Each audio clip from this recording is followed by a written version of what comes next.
Hello student, good morning all of you. Welcome to our today's class. So today we will study about our 15th chapter.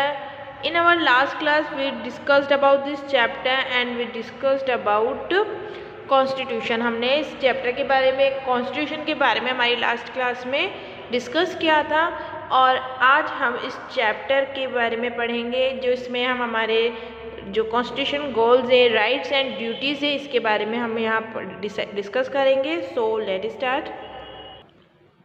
Goals. The Indian constitution is written document. जैसा कि मैंने आपको पहले भी बताया है कि हमारा जो इंडियन कॉन्स्टिट्यूशन है ये एक रिटन डॉक्यूमेंट है. ये एक दुनिया का सबसे बड़ा और लिखा हुआ जो कॉन्स्टिट्यूशन है. सो इंडियन कॉन्स्टिट्यूशन क्या है? एक रिटन डॉक्यूमेंट है. It lays down the power of government. इसमें क्या है? जो गवर्नमेंट की पावर्स हैं उसको लेज डाउन किया गया है. लेज डाउन करने का मतलब होता है निर्धारित करना. तो इसमें जो है गवर्नमेंट की पावर्स को निर्धारित किया गया है. ये बताया गया है कि जो गवर्नमेंट है, इंडियन गवर्नमेंट, उसके पास क्या पावर्स होंगी, वो किस तरह से काम करेगा, इन सब की इंफॉर्मेशन हमारे जो कॉन्स्टिट्यूशन है इसमें दी गई है. The preamble is an introduction to the constitution. Preamble को हिंदी में बोला जाता है प्रस्तावना. तो प्रस्तावना क्या है? एक इंट्रोडक्शन है. किसका? कॉन्स्टिट्यूशन का. हमारे इंडियन कॉन्स्टिट्यूशन का एक इंट्रोडक्शन है प्रीएम्बल, जो आपको यहाँ स्क्रीन पे देखने को मिलेगा. सो स्टूडेंट, जैसा कि आपको अपनी स्क्रीन पे दिख रहा है, ये है इंट्रोडक्शन. जो इंडियन कॉन्स्टिट्यूशन है उसका इंट्रोडक्शन है, जिसे प्रीएम्बल कहा जाता है. इसमें हमारे कॉन्स्टिट्यूशन के अंदर जो भी कुछ चीज़ों के बारे में बताया गया है उनका एक ब्रीफ इंट्रोडक्शन दिया गया है. It Lay's the AIIMS and purposes of constitution.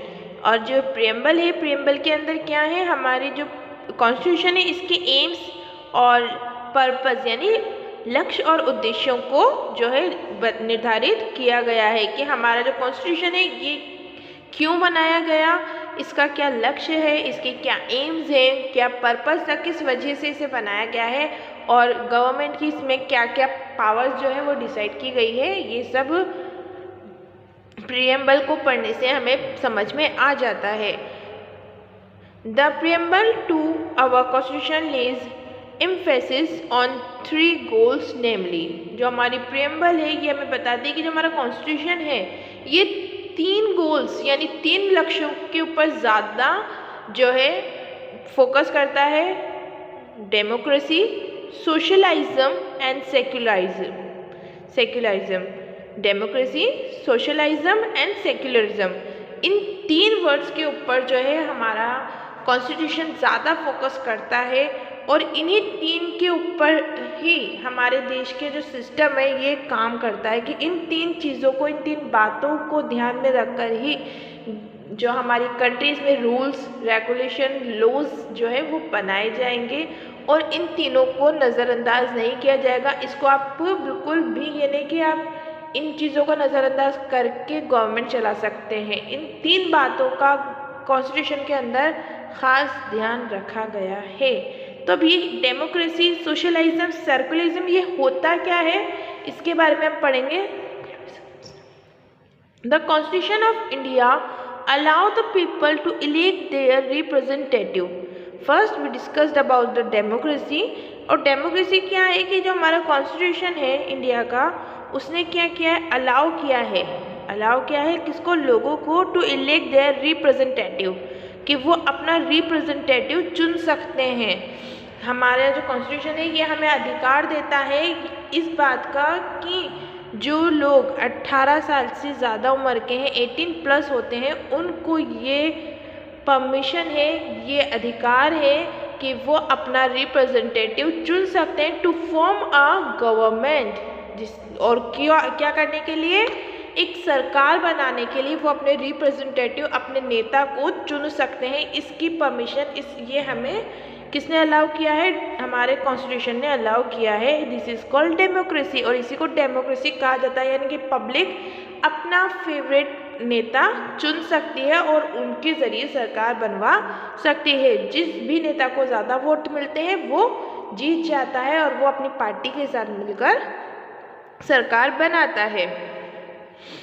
Freedom and equality are essential for the success of democracy. और फ्रीडम यानी आज़ादी और इक्वलिटी यानी बराबरी, यही जो दो चीज़ें हैं ये एक डेमोक्रेसी के सक्सेस के लिए इम्पॉर्टेंट होती है, बहुत ज़रूरी होती है।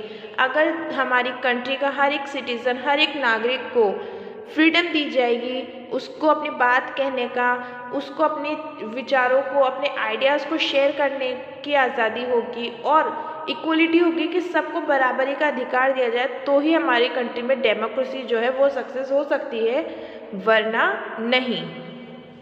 Now we discuss about the second word, socialism. Socialism क्या है? The people of India will have equal right. क्या कह रहा है ये कि जो इंडिया के लोग हैं उनके पास क्या है? इक्वल, एक समान अधिकार है, राइट्स यानी अधिकार, एंड इक्वल अपॉर्चुनिटीज़, एक समान जो है अवसर होते हैं। अपॉर्चुनिटीज़ मतलब अवसर, मौके जो होते हैं टू प्रोग्रेस, किसके लिए? प्रोग्रेस करने के लिए, अपने आप को बढ़ावा देने के लिए, अपने प्रोग्रेस करने के लिए हर इंडिया के हर एक सिटीज़न को समान अधिकार और समान अवसर प्रदान करना चाहिए।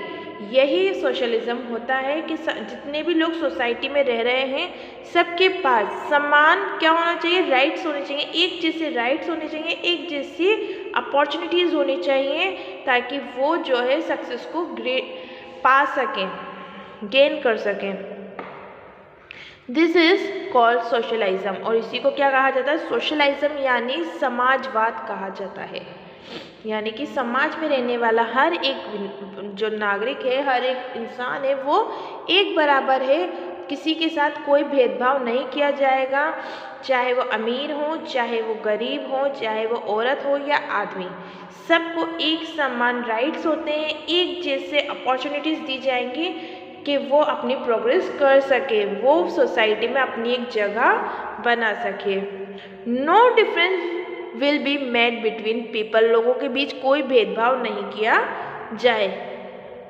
No discrimination will be made on the basis of religious और कास्ट। अब देखिए यहाँ हमने सोशलिज्म के बारे में पढ़ा है, अब हमारा आता है तीसरा वर्ड सेकुलरिज्म। सेकुलरिज्म में क्या होता है कि किसी भी इंसान के कोई दो पर्सन्स हैं या दो सोसाइटीज़ हैं, उनमें उनके कास्ट, उनके धर्म, रिलीजन यानी धर्म, और कास्ट यानी उनकी जाति के नाम पर कोई डिफरेंस नहीं किया जाए कि कोई हिंदू है या कोई मुस्लिम है, मुसलमानों को ज़्यादा अधिकार है या हिंदुओं को ज़्यादा अधिकार दिए जाए और दूसरे कास्ट के, दूसरे रिलीजन के लोगों को कम फैसिलिटीज़ प्रोवाइड कराई जाए, तो ये जो है गलत होगा।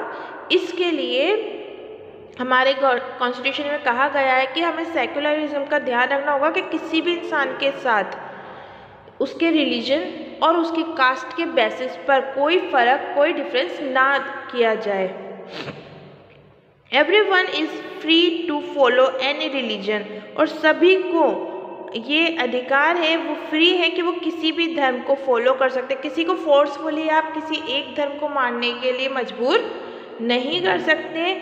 आप ये हमारे कॉन्स्टिट्यूशन ने कहा है कि किसी भी इंसान को फोर्सफुली किसी एक धर्म को फॉलो करने के लिए आप मजबूर नहीं कर सकते। वो उसकी मर्जी है कि उसे कौन से धर्म को, कौन से रिलीजन को, कौन सी कास्ट को फॉलो करना है। दिस इज़ कॉल्ड सेकुलरिज्म, और यही सेकुलरिज्म होता है यानी धर्मनिरपेक्षता। सेकुलरिज्म को क्या बोला जाता है? धर्मनिरपेक्षता बोला जाता है। The state treat all religion equally, और जो स्टेट है, हमारा जो देश है, हमारा जो राज्य है, वो सभी धर्मों को एक समान है ना ट्रीट करेगा, एक समान सम्मान देता है। It does not favour any religion, और ये किसी भी एक धर्म का फेवर नहीं करता कि एक धर्म का पक्ष नहीं लेता है, बल्कि हमारा जो देश है वो सभी धर्मों की समान जो है वो एक समान सभी धर्मों को सम्मान देता है। Thus democracy, socialism, secularism are our national goals, और यही हमारे नेशनल गोल्स है। डेमोक्रेसी, सोशलाइज्म, सेकुलरिज्म, यही हमारे क्या है नेशनल गोल्स हैं, जिसमें हमें ध्यान रखना है कि हमारी डेमोक्रेसी बनी रहे,